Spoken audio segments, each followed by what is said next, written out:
Okay, mic check one more time. Everybody have me? Everybody's good? Mic check, mic check. Microphone check.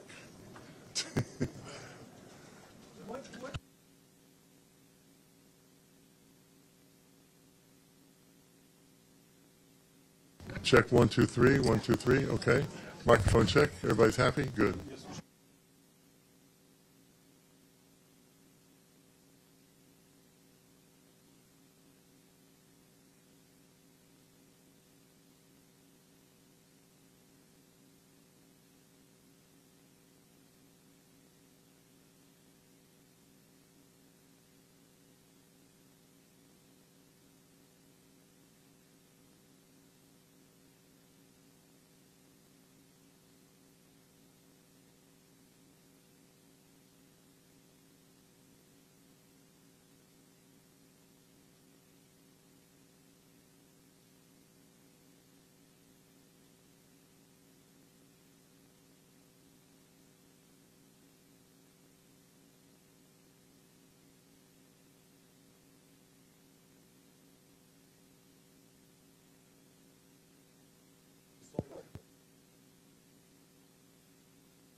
Checking 1 2 3. Testing 1 2 3. Testing 1 2 3. Testing. English booth.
One quick thing before we start, please don't raise your cell phones above your head because all the cameras behind it and you and TV is on. Thank you very much. Thank you, Bob.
Dear colleagues, good afternoon.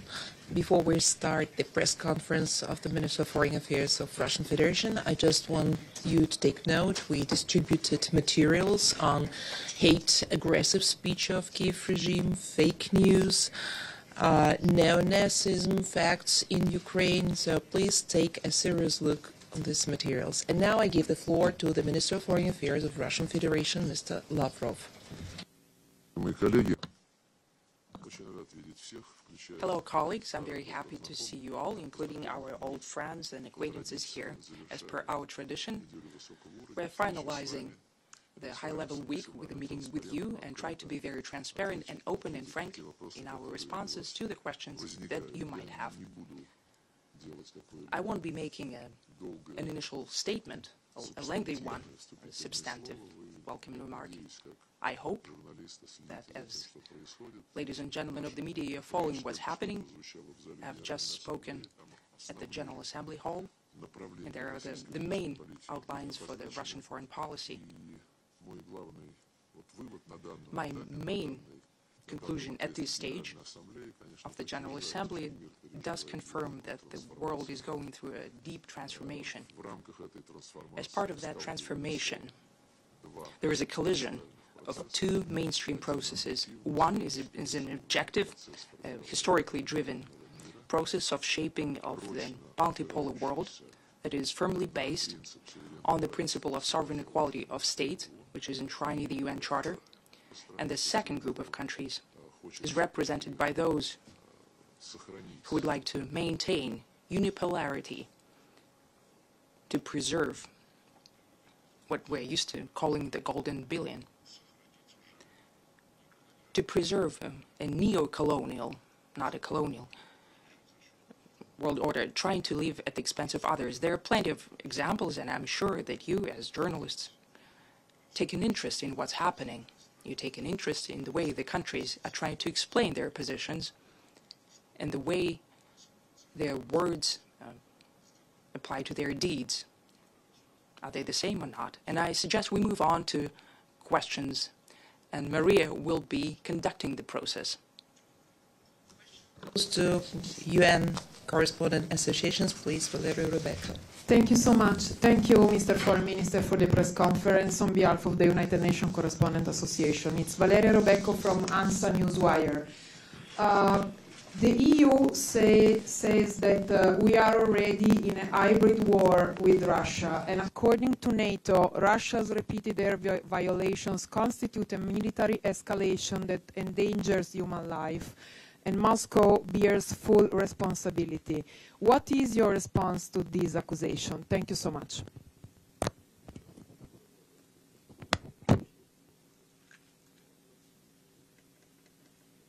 пример приведу. I'll give you an example. Where the drones fell on the Polish territory, right on that very day, as soon as Poland raised alarm, we suggested through the Ministry of Defense to conduct a meeting and to have a business-like discussions, like professionals do, without a hysteria, to deal with the situation, to look at the wreckage, to look at what kind of drones they are, what's their range. The drones that were allegedly found on the Polish territory, if these are the drones that we think they are, then the range is less than from the border of the Russian Federation to the Polish border. But I'd like to repeat once again, when someone is shying away from a frank conversation, from a proposal to have an honest conversation, they don't want to deal with that, then I guess it's a good thing that you've started with this question. A year ago, at this very hall, right at this very table, I was telling you the way we try to get to the truth regarding to the provocation that was conducted in April 2022 in Bucha. It was when the Russian units withdrawn from the Kiev suburbs, including the suburb of Kiev called Bucha. And we withdrew from that town because the Western countries were calling us to create a trustworthy atmosphere for the slated signing of a peace agreement on the settlement that Boris Johnson torpedoed back then. So when Russian units withdrew from that settlement of Bucha, 2 days later, it was a happenstance, so to speak. TV reporters from the BBC were broadcasting around the world corpses that were lying in perfect order along the major street of Bucha. So no one saw them for 2 days, and finally they saw them. It doesn't happen like that. So for these 3 years, I've been pledging with the UN Secretary General, and we've actually sent an official request to the UN Human Rights Office, and we've been asking for one thing: the initial investigation that we have called to do. No one wanted to conduct this investigation, so we act to at least publish the names of those whose bodies were shown on the BBC broadcast. UN Secretary General, and I've spoken to him yesterday about that as well, he just shrugged his shoulders and said he won't deal with that. He doesn't want to deal with that. And later he said that he asked to do it, and he was told no, but we have also appealed to the UNHCR officially in written form a year ago. We've received an answer just this summer. And the response, well, amazes us. The possibility of revealing the data about the injured is being reviewed together with the legal office of the Secretariat. Later, we were told that the lawyers of the Secretariat said that it's not reasonable to present data on the victims of Bucha in order to ensure the security and safety of their relatives. A year ago, when it was stalling just like today, I appealed to you. I appealed to your journalistic interest. Don't you have an interest in learning whose bodies were shown there? Who were they? None of you, as far as I understand, no one followed up on that. No one conducted a journalist investigation. Though such investigations happen even on smaller incidents. Going back to a question, we have nothing to hide. We never attack civilian infrastructure. Incidents happen, but we never conduct targeted fire against them. We never target with our UAVs or missiles on the countries in Europe, be that EU members or NATO countries. Once again, if Poles indeed wanted to get to the bottom of that situation, we've proposed a meeting, immediately proposed a meeting, but no one wants to discuss the facts, ever. There are plenty of examples when we're accused, and later it turned out that it was the Ukrainians who targeted the market and other infrastructure, hospitals and so on. Well, it all follows the same scenario. First, hype happens, and later journalists who first initiated this hype, they don't want to deal with that. But we're always open to a frank conversation. Good afternoon, Minister Lavrov. Yesterday, the UN Security Council, after the vote, declined the draft by Russia and China to extend the UNSC resolution 2231. What are the consequences of renewed sanctions against Iran that you see? Do you see that it is possible to solve through diplomatic means the Iranian nuclear issue? If so, what are the next steps? What is Russia prepared to take? The snapback mechanisms for sanctions is included in the UNSCR that endorsed the Iranian nuclear deal, as we call it, in 2015. It was enshrined there after the direct negotiations between the Iranian foreign minister and the United States State Secretary. John Kerry was the State Secretary back then. So this so-called snapback mechanism is not typical for any other sanctioned regimes. In essence, it allowed any country to put up for a vote, to put this resolution up for a vote, so that the sanctions alleviation regime will continue to be in place.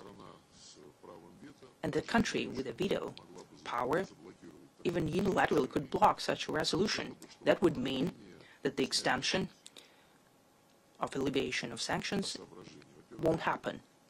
There are two notions here. First, this is not a very succinct wording here, but it's the main idea is to constantly keep the Iranian colleagues alert so they won't take any steps outside of this framework. The second notion is that Iran agreed to this exotic mechanism purely for the fact that it was sure that it would never violate this deal.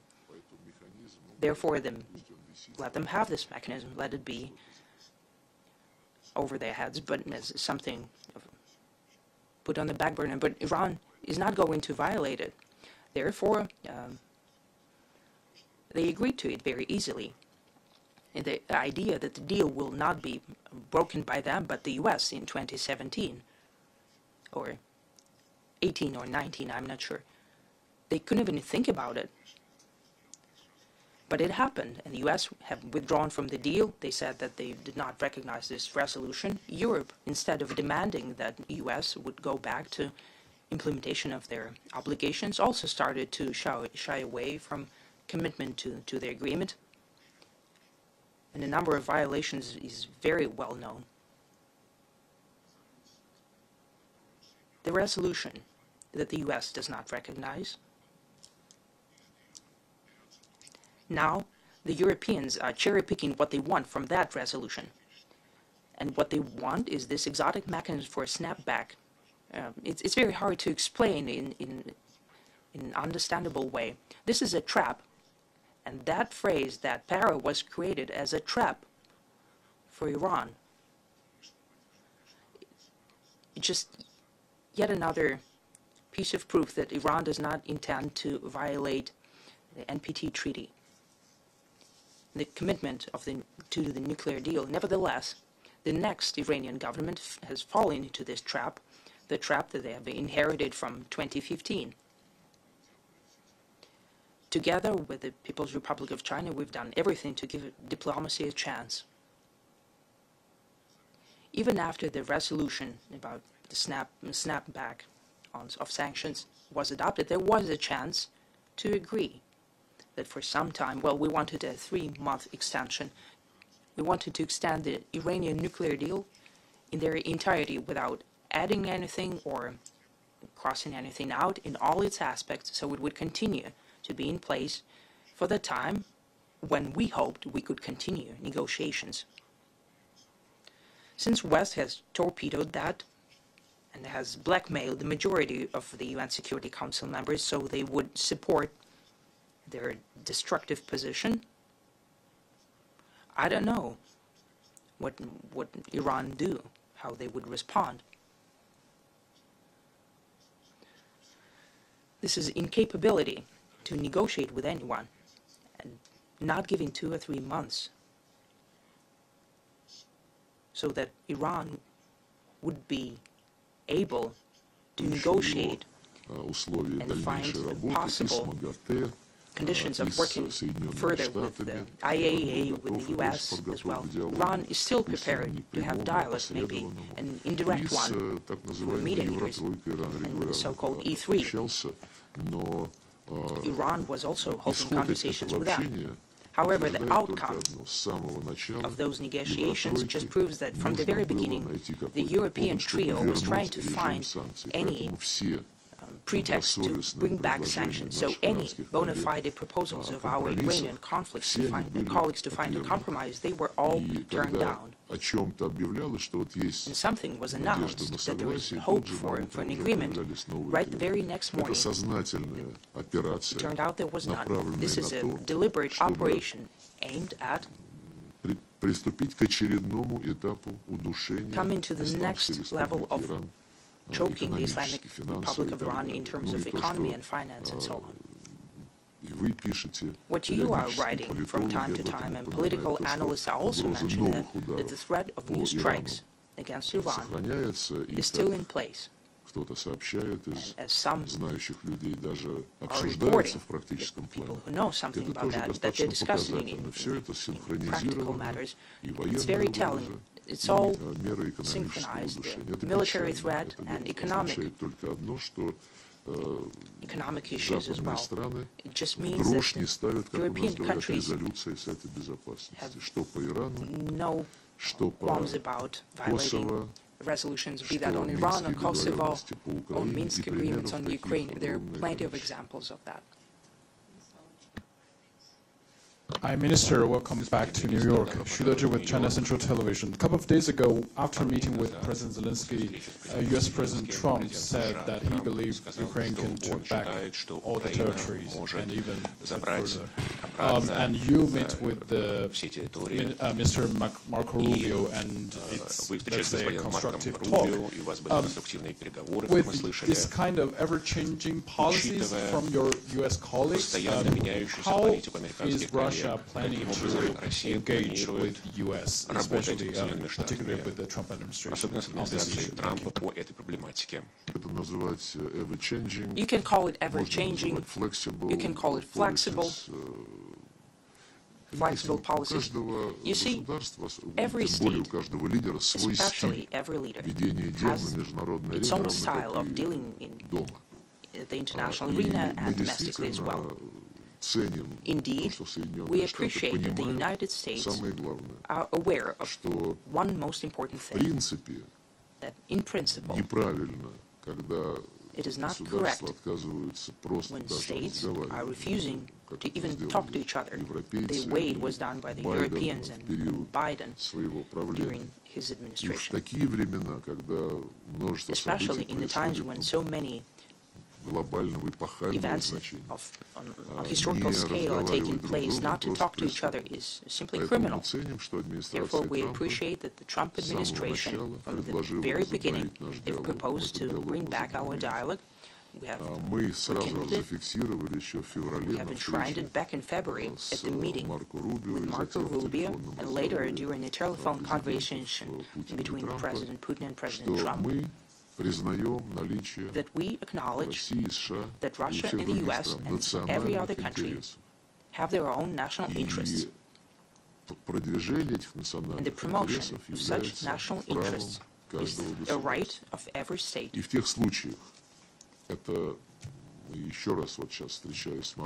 When we've met with Marco Rubio, we have repeated this philosophy. We have recommitted to it. And in cases when our interests coincide, and there are not many cases in relations between Russia and the US. However, when such interests do coincide, it would be stupid not to use this in order to implement some mutually beneficial projects, be that in space or economy or any other sphere. The majority of cases when US and Russian interests do not coincide, the most important thing is not to let it result in confrontation or collision, especially a hot confrontation. And we're united in this position in diplomacy, as you know, primarily in public diplomacy. A lot of things can be spoken out loud, considering the specifics of the moment. There are plenty of moments, and sometimes the circumstances change, so we don't see that the US is withdrawing from the policy of holding open, frank dialogue with the Russian Federation as well as with China and a number of other countries that the United States are having differences of opinion, contradictions, and different vision of the way they should trade further and conduct economic deals. You see, that's diplomacy per se, when colliding interests have to be reconciled and put in order in such a way that confrontations could be avoided. Some of our European colleagues have turned diplomacy either into kissing up to their friends from Washington, so that friends from Washington would continue to play in Biden's war, or they're turning substituting diplomacy with sanctions. This is a path without any promise. It won't succeed. However, a frank dialogue on any matters, well, we see that the U.S. is prepared for that, and we're also prepared to conduct it. As for diplomatic comments, they could be very different. Thank you, Minister Lavrov, with CNBC, Turkey. President Trump publicly asked Turkish President Erdogan to stop buying Russian oil and gas at the White House. Do you expect Turkey to stop, or are you confident that Ankara will remain in it? And secondly, if Turkey were to return S-400 missile defense systems it purchased from Russia to rejoin the F-35 program, would Russia accept that? When I asked you a similar question last year, you told me that Turkey was the final user and cannot sell it to a third country. What do you have to say? So you know the response to the second question, and to the first and to the second question, I don't want to guess here. However, I do wish to reaffirm something that I've always stated with respect to Turkey and any other of our partners. We respect the position of the Republic of Turkey, and in no way do we doubt the Republic of Turkey's respect for itself and respect for its people. Next month, Russia will be presiding over the Security Council. Please tell us what the work of the mission will be focused on. Every month, on the agenda of the Security Council, automatically now, there are questions which arise, matters, which are the consequence, follow-up to resolutions previously adopted, and resolutions as a general rule presuppose a periodic overview of the implementation thereof. And the Secretariat, ahead of time, circulates a list of those topics which during any given month need to be listened, views need to be listened about, they need to be discussed, and additional instructions may need to be provided vis-a-vis implementation and enforcement of the relevant resolutions. And during the Russian presidency, what will be considered is the implementation of the Dayton Accords on Bosnia and Herzegovina. This is indeed timely because the situation there has reached a critical point. They have adopted a policy of collapsing the Dayton Accords, infringing upon the rights of the Serbian people, and this is an egregious violation of the Dayton Agreements, which set out the equality of the three constituent peoples, the Serbs, Croats, and the Bosniaks. So this will be an interesting event.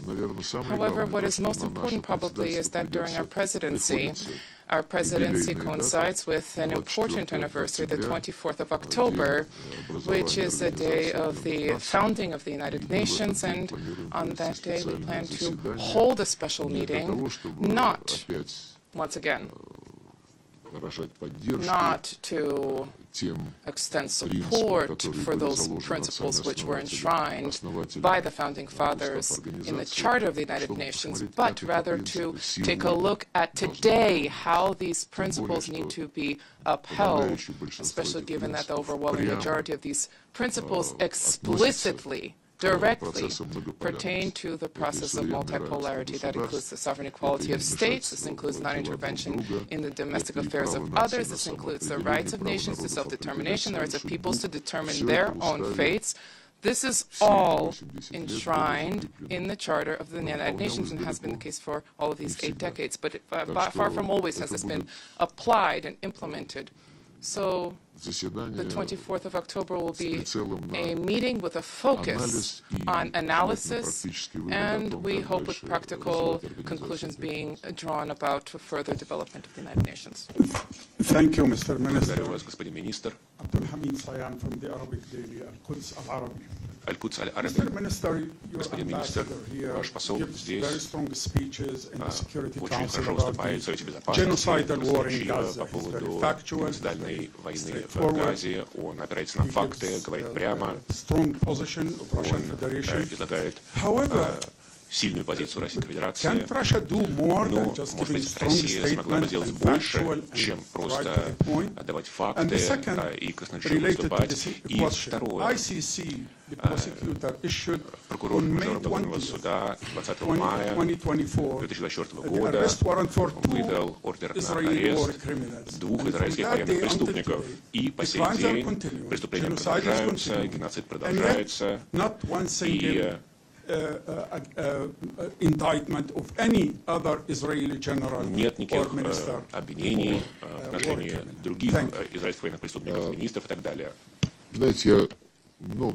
You know, I met with a number of my Arab friends over the recent week. Of course, we discussed Palestine, but we did not just discuss Palestine.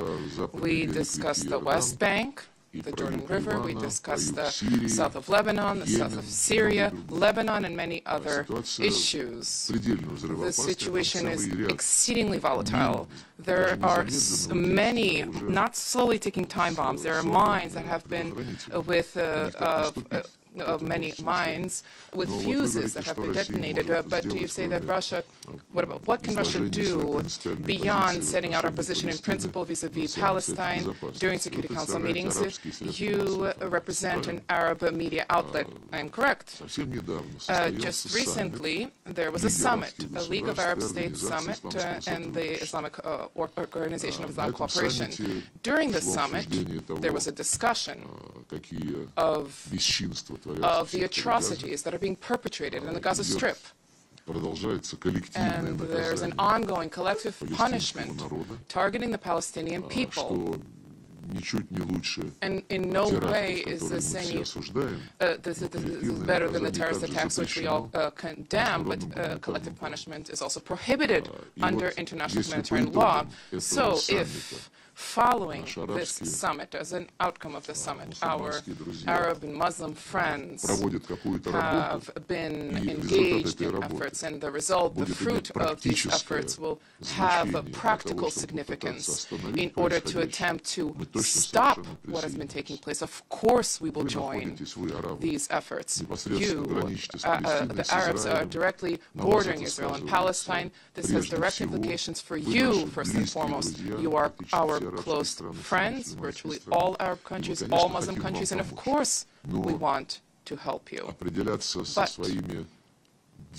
when it comes to taking decisions about their actions, that is something that the countries in the region have to do. Of course, I'm aware that Egypt and Saudi Arabia and Qatar, the United Arab Emirates, to one degree or another, are all participating in such trust-based confidential negotiations. The United States is lending a hand in this process, and there are many rumors here about certain agreements taking shape.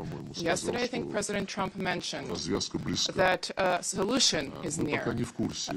We are not yet aware exactly what was being talked about. Of course, there's speculation about the 21-point plan. We read all of that.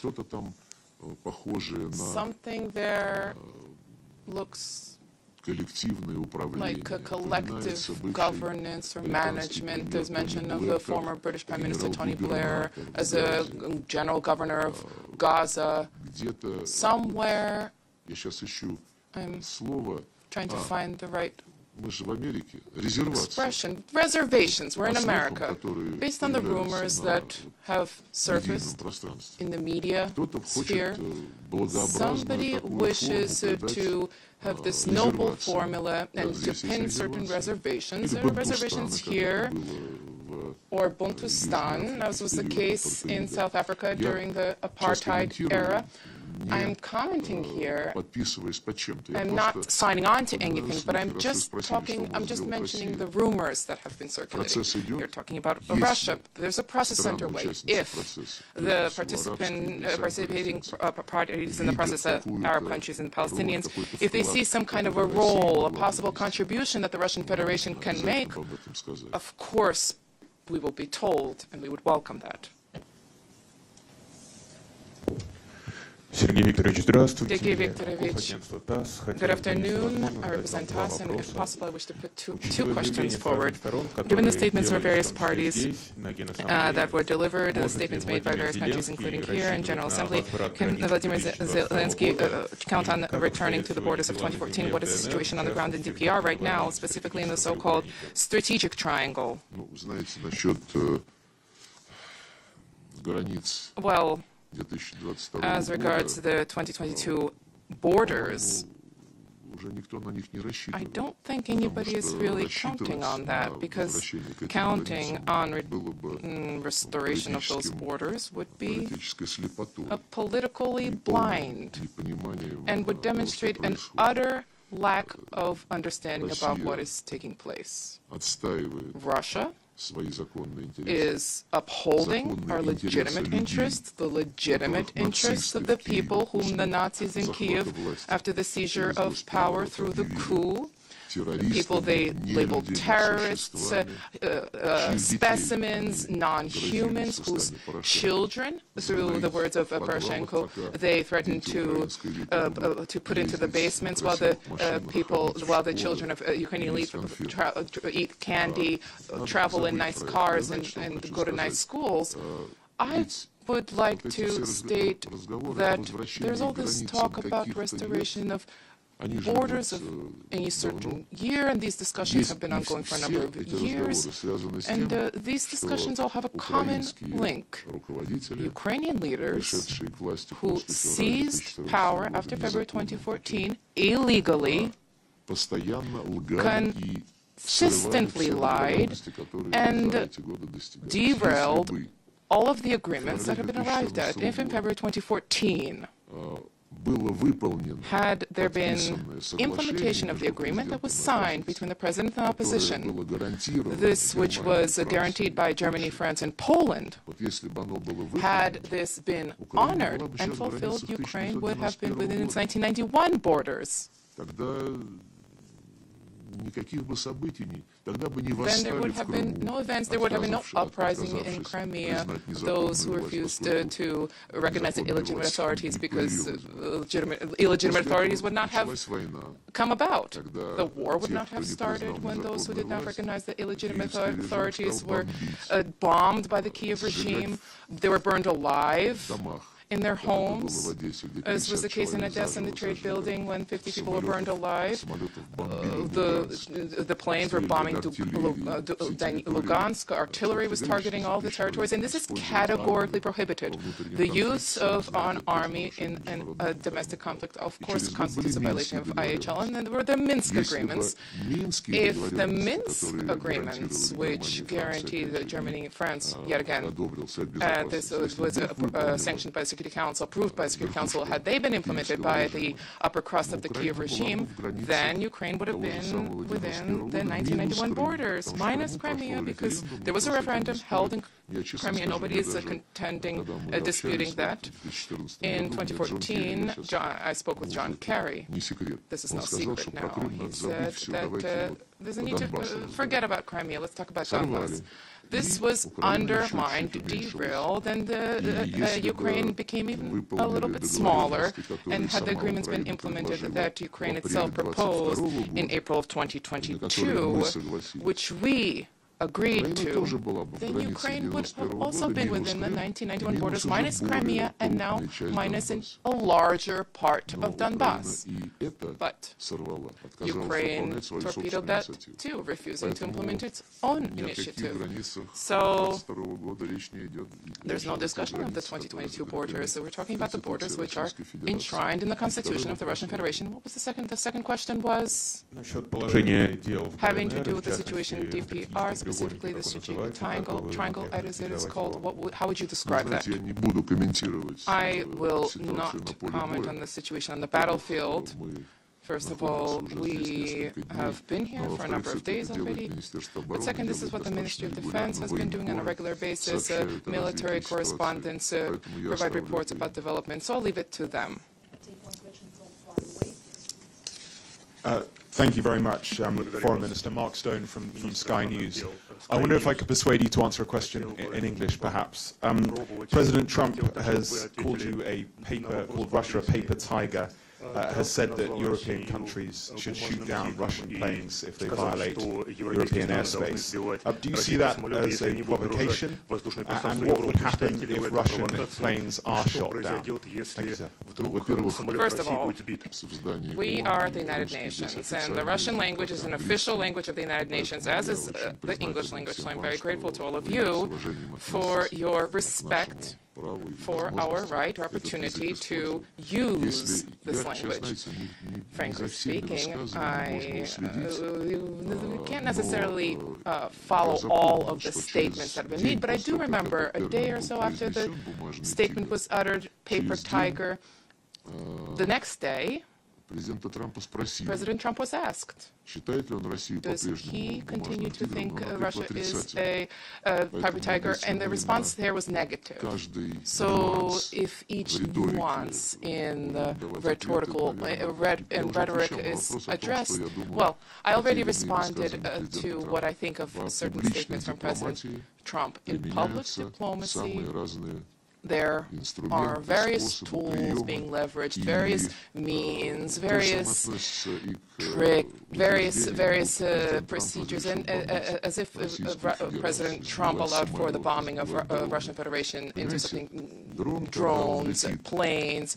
When a drone flies not over our territory, if it crossed somebody's border, but outside of our airspace, probably everybody has a right to do what they deem necessary with this drone for providing for their own security. But if there are attempts to down any flying object, any object over our territory, in our airspace, then I think people will very much regret undertaking such an egregious violation of our territorial integrity and sovereignty. Good afternoon. If I may, two questions. The first question, the German authorities have not concealed the fact that they have been engaged in active militarization of their country. What do you think? Why is this being done?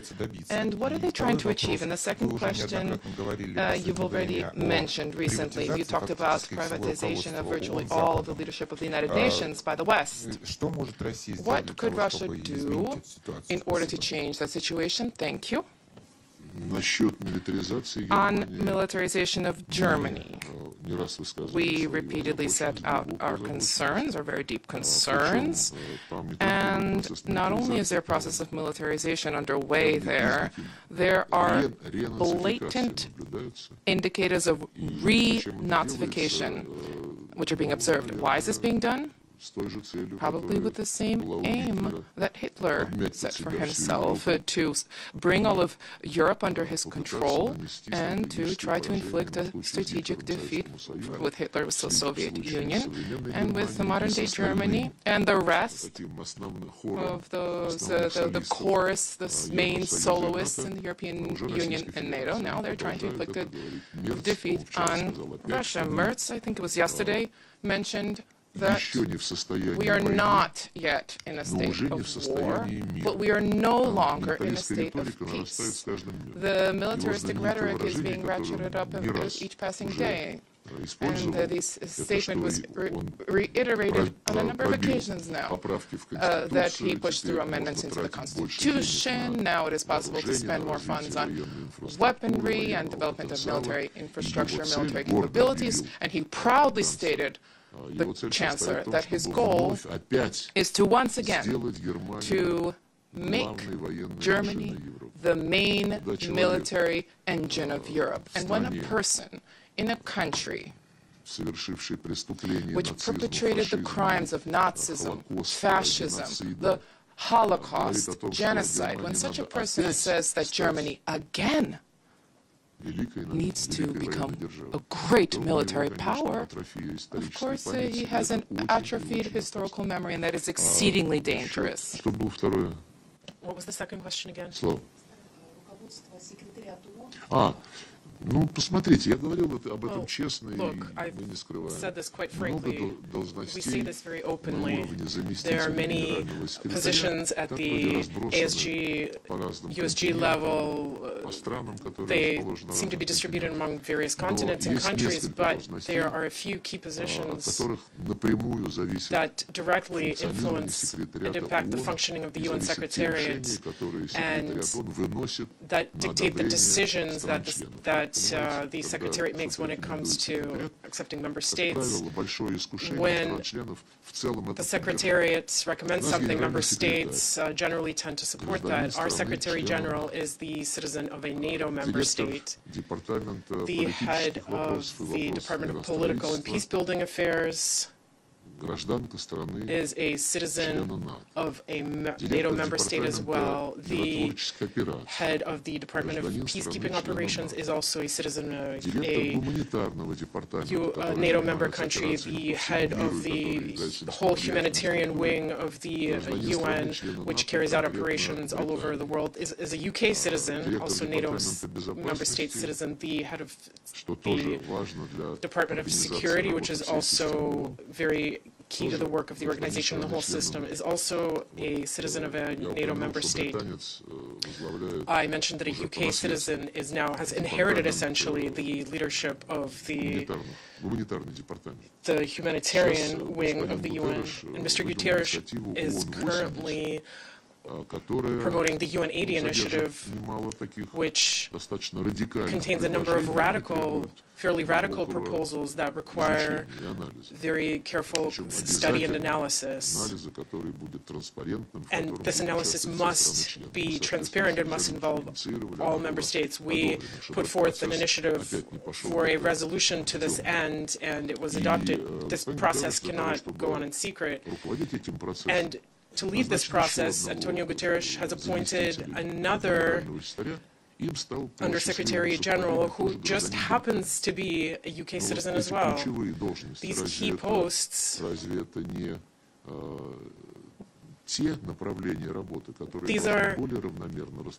they should be the areas of work that should be distributed more evenly between the various member states. I think this is clear. And at the last session of the General Assembly, I spoke about the need for reform reform of those principles that dictate the composition of the Secretariat. The main principle right now is the size of the population, the GDP per capita. So, the bigger you are, the more positions you have. And of course, this is logical to some extent. But there is also the principle of the sovereign equality of states, which we've already talked about today. And the Secretariat needs to have staff members that are appointed based on their professional qualities and not necessarily on their nationality, but this principle of equitable geographical distribution must be upheld. And right now, when it comes to the top ranks of the Secretariat, that principle is not being complied with at all. Thank you so much. Thank you. Thank you, Minister Lavrov. My name is Susan Tehrani. I'm from Wion, India. And my question is, India has continued purchasing Russian oil, even as the United States has pressed countries to reduce such imports. First of all, how do you view this relationship with India in this context, and what does it mean for India-Russia relations more broadly? Well, I can't. These situations that might arise between India and the United States or India and any other country, I can't consider them a criteria for relations between India and the Russian Federation. We have strategic partnership, as we call it, for a long time. Strategic partnership relations. At a certain point, our Indian friends proposed supplementing that term, and we now call it a privileged strategic partnership. And a little bit later, our Indian friends proposed another clarification, and now we call it a particularly privileged strategic partnership. We have full respect for the national interests of India, full respect for the foreign policy that Narendra Modi is carrying out to promote these national interests. We hold regular contacts at the highest level. Just recently, Prime Minister Modi and President Putin met in Tianjin at the SCO summit in China, and in December, a visit is being planned to visit from Mr. Putin is being planned to New Delhi. We have a very extensive bilateral agenda: trade, military, technical cooperation, finance, humanitarian matters, healthcare, high-tech, artificial intelligence, and of course, close coordination at the international level within the SCO, BRICS, and bilaterally. This year, my colleague, I spoke to him yesterday, Subramanian Jaishankar, well, he will visit Russia, I will visit India. We hold regular exchanges. And I heard, I'm not even asking what is going to happen to our trade relations, our oil. I don't ask our Indian colleagues this. They are perfectly capable of making these decisions for themselves. And publicly, my friend who I referenced earlier, when he was asked a similar question, said, if the U.S. wants to sell their oil to us, we are prepared to discuss the terms for this. But what we buy from other countries, not the United States, but from Russia or other countries, that's our own business. And that has nothing to do with the Indian-US agenda. And I believe that that is a very worthy response that shows that India, like Turkey, has self-respect.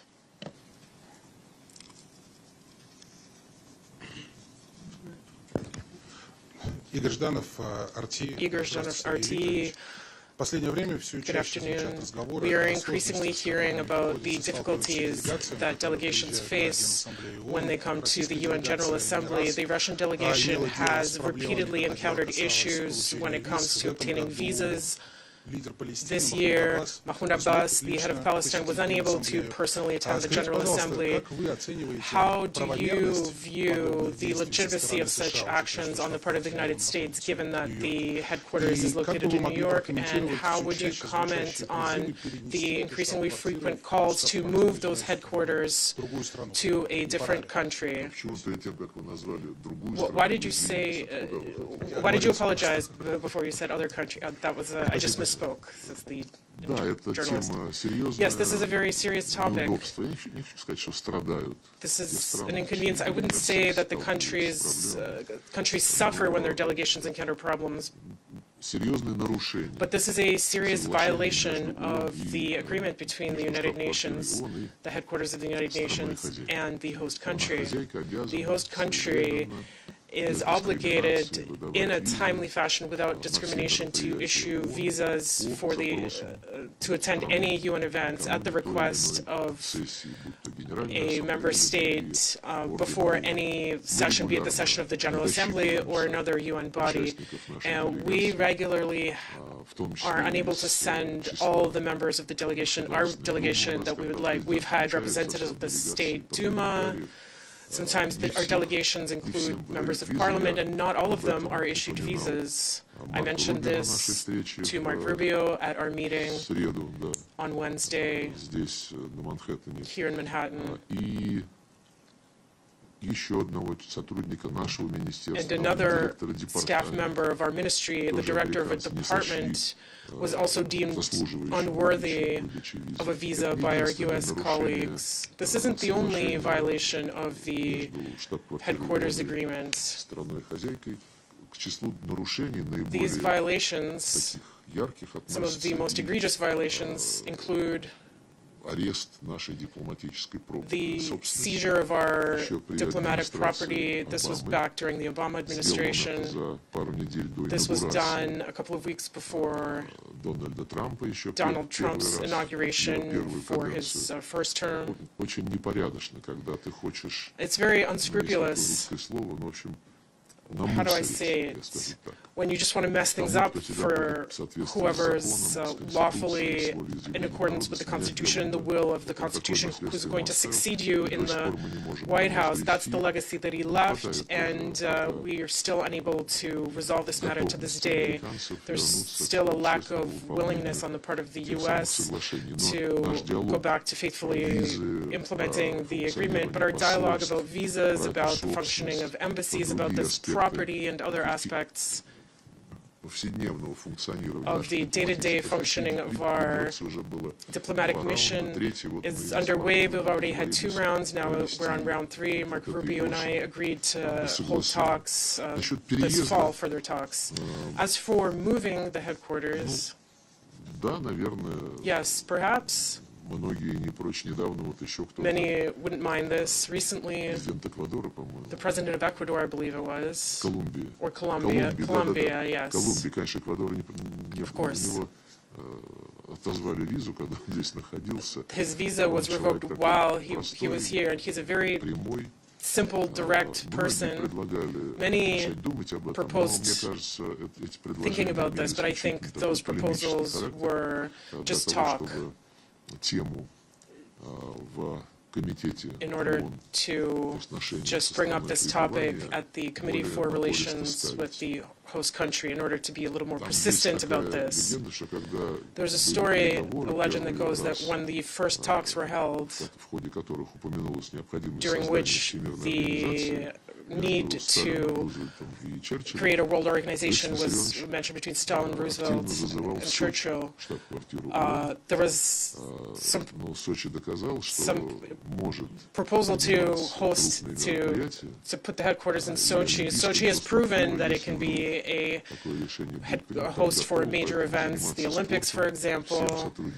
So we would have excellent sports facilities for all secretariat staff members if it were to move there. Mr. Minister, thank you so much for doing this. Rina Powered Watch from ANI India. Second wave of sanctions is what President Trump has threatened for countries importing oil. I'm wondering if you have any concrete steps for India to save this economic partnership that you have with India, that Russia shares with India. And secondly, in your conversations with Secretary Rubio, were there any discussions on India? Thank you. As for the second question, the answer is no. We do not, in general, we're not in the habit of discussing whoever it may be, especially our friends, during our contacts with third states. As for the question about oil, I already answered that question to your colleague who is also representing an Indian media outlet. But I think you've worded your question differently. Is there an opportunity to save the economic partnership between Russia and India? It's not under threat. There is no doubt as to that. There is no threat to this relationship. And if somebody does do something of that nature, the Indian Prime Minister, the Minister of Foreign Affairs have said it loud and clear. India chooses its own partners. If the U.S. has proposals on how to enrich bilateral trade between the U.S. and India, they are prepared to discuss the terms for that, whatever terms the U.S. might put forth. But when it comes to trade, investment, economic, military, technological, and other relations between India and third states, is something that India will discuss only with those states in question.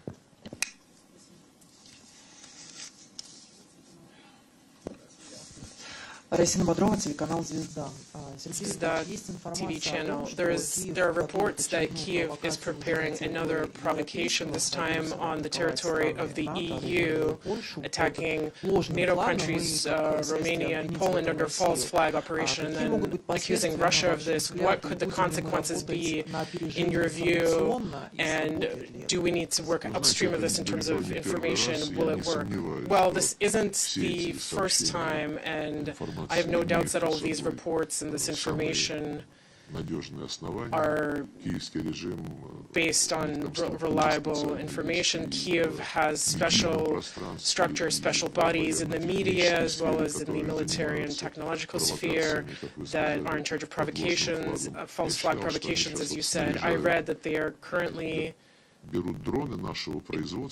taking drones manufactured in Russia, which they also possess, it would seem, and equipping them in such a fashion as to make it very convincing that we launched those drones. But the West, in addition to those that are clamoring and raising hysterics in Poland, the Baltic states, and other places, in the serious capitals, there are serious people that understand everything full well.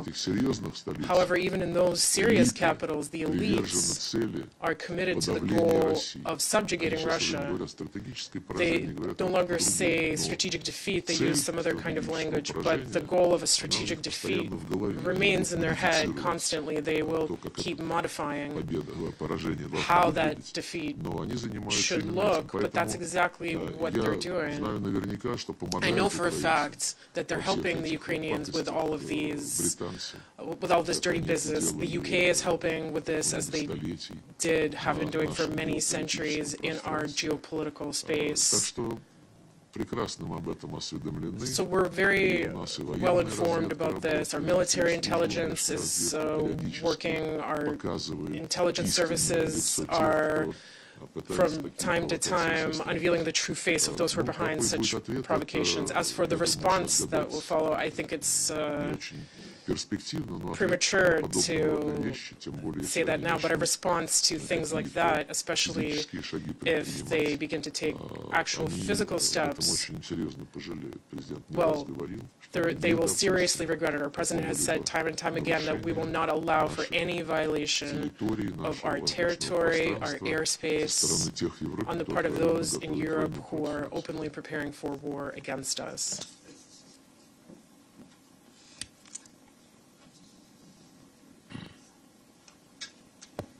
Thank you, Maria. Благодарю вас, Мария. Что касается Ирана, механизмами санкций Вы об этом уже говорили.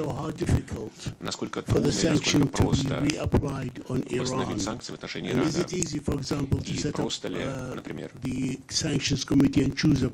создать санкционный комитет, избрать кандидата этого комитета? Что касается многосторонней системы ООН, которая переживает жестокий удар, вы сами работали здесь, в Нью-Йорке, довольно долго вы знаете эту систему. I wrote a letter today. I directed a letter to the Secretary General in which I clearly stated our position, and today, by the way, our Ministry of Foreign Affairs will disseminate a statement. I set forth our position regarding the fact that the decision that is inspired and pushed through yesterday is legally null, it is unlawful, and it cannot be implemented. So the Secretary General, if he is committed to the UN Charter, including those articles that set out his obligations and powers, if he acknowledges and accepts this unlawful action taken by the Security Council on September 26, and if he launches this procedure and sets up secretariat bodies to this end, it will be a major mistake, and it will deal a major blow to the credibility and the authority of the Secretary General and the organization. Thank you. Благодарю вас. Yes, that's a figure of speech, attack on the multilateral system. That's exactly what it is. There's nothing to comment here. The resolution that was adopted by consensus, and which has been grossly violated by both the United States and France and the UK, that resolution has now been dusted off, and they are alleging that it's not them violating the resolution, it is Iran. Of course, this is an attack not only on the multilateral system as a whole, but on the UN system, on the prerogatives of the Security Council, on basic rules of decency, which include implementing the decisions of the Security Council rather than reinterpreting them to serve your own selfish interests, particularly interests relating to the interference in the internal affairs of others and unlawful use of force. For this open and lengthy conversation with reporters. I'm Namo Abdullah with Udao Media Network from Iraqi Kurdistan. We're witnessing a growing wave of recognition of Palestine's right to self-determination. Of course, Palestinians do deserve their own country. I think you would agree with that. But like 8 years ago this week, Iraqi Kurds held an independence referendum. You remember, I'm sure. Almost no country recognized that referendum. I think the international community was almost unanimously opposed to it. Why do you think their democratic will was ignored? And isn't there a double standard at play here? And my second question is on the recent Baghdad oil deal. What are your thoughts on that? Thank you. Well, these two questions are closely interconnected. The fact that yet again there was an Erbil and Baghdad oil deal that was reached, it means only one thing, that Kurds and Arabs in Iraq can deal with each other, can find an agreement, and we're very happy about it. I spoke to the foreign minister of Iraq. We constantly keep in touch with the leadership of the Kurd Autonomous District. We're very deeply satisfied with the fact that the Kurds and the central authorities are fostering a dialogue. We don't want for the Kurdish issue to blow up in everyone's face, because not all Kurdish structures have peaceful plans, and not all of them harbor peace. And considering that a great number of Kurds live in a whole range of countries in the region,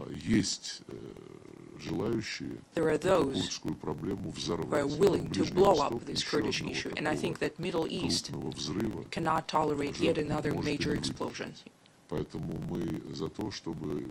So we are advocating to pacify, for pacification of everyone. There is such a word. However, without building dialogue and finding national concord among the countries in the region, including in the countries of current presence, be that Iraq, Syria, or Iran, without national accord, countries would fall apart. Some would say that this is the right of nations for self-determination. However, well, you don't have a war ongoing. Therefore, it's possible to find agreement in such conditions. Erbil and Baghdad have proven that, and we're actively supporting this process. Good afternoon, Russia TV channel. On the eve of the high-level week, President Putin made a statement about the New START treaty that Russia is prepared to observe its conditions for the next year. Salvos, did you touch upon this topic with Marco Rubio negotiations? Did you see any response from the international community to this initiative on the margins of the General Assembly? Response.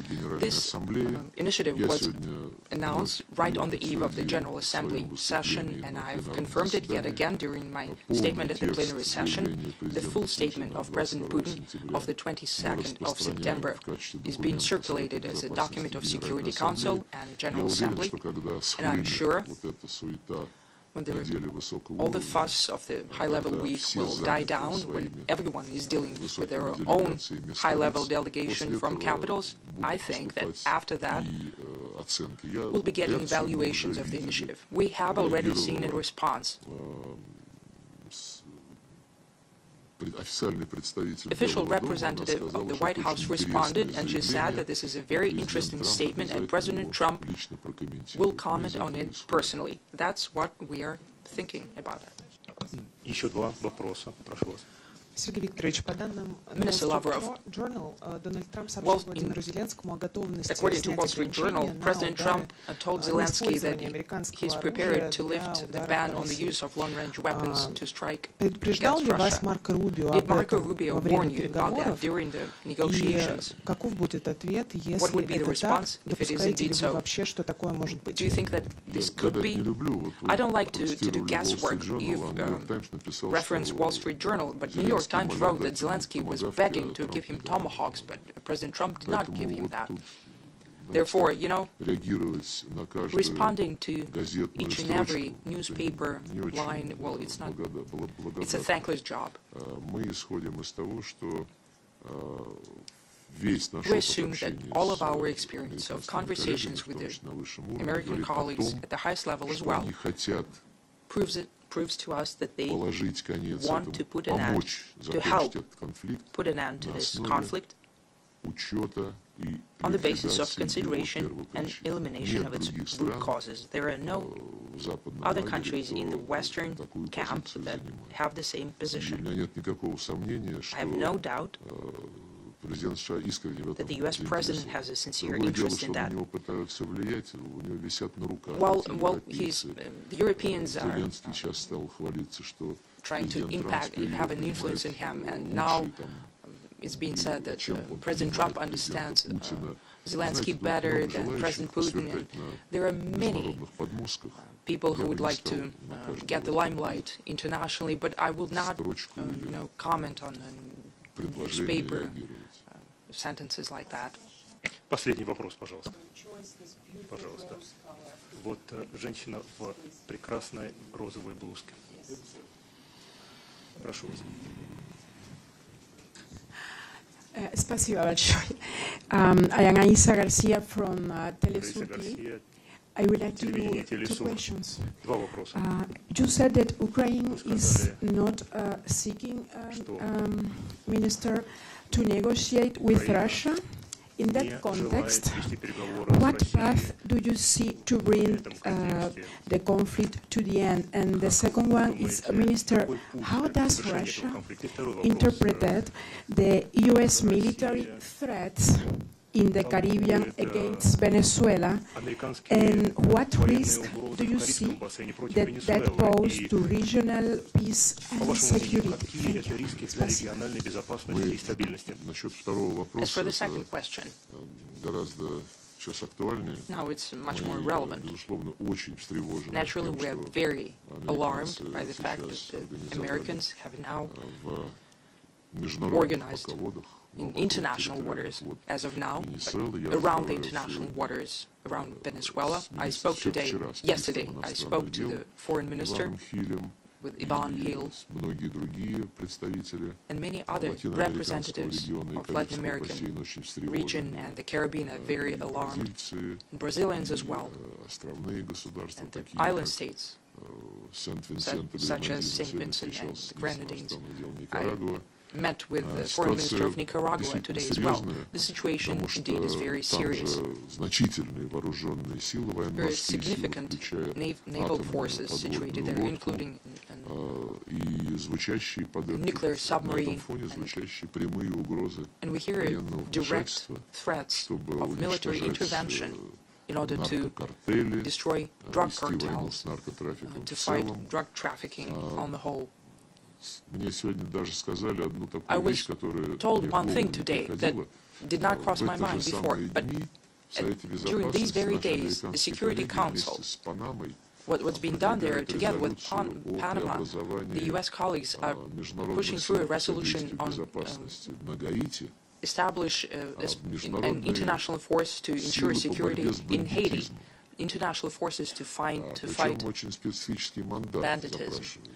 They're asking for a very specific mandate against gangs, and it's a very specific mandate. And in order to for the Security Council to establish such an institution and to leave it its establishment to those who have an interest in that, the mandate would be to use unlimited force on unlimited scale against gangs, as they say, against such gangs. Force could be used against them. There is no timeline for this operation, no accountability system in view. If you compare these two processes, if you put them together, what's happening in the Security Council and what's happening around Venezuela, I cannot rule out that certain creative actors could think of getting a mandate at the Security Council and later say that there are gangs from Haiti harbored in Venezuela. I cannot rule that out. So we have solidarity, we show solidarity with the government and people of Venezuela. They have the full right to determine their political, economic policies as well as social path. And we think that interfering in domestic affairs is unacceptable, just like in domestic affairs of any other country. That's the demand according to the UN Charter. As for negotiations, as for your first part of the question, as for negotiations with Ukraine, I've asked my employees to prepare some documents for me, the way the position of Kiev evolved regarding the negotiation on the 17th of April 2022, right after the Ukrainians have derailed the agreement they have initiated themselves when the UK banned them from doing that. Right after Zelensky is saying that we can fight with Russia for 10 years, our society does not want us to continue negotiations. That was a quote. The 1st of October 2022, all of a sudden, Zelensky is saying Ukraine is prepared for negotiations with Russia, but with a different president, not with Putin. 22nd of March 2023, Foreign Minister, former Foreign Minister Kuleba, when the illegitimate ICC provided an arrest order for President Putin, he's saying, long before we knew that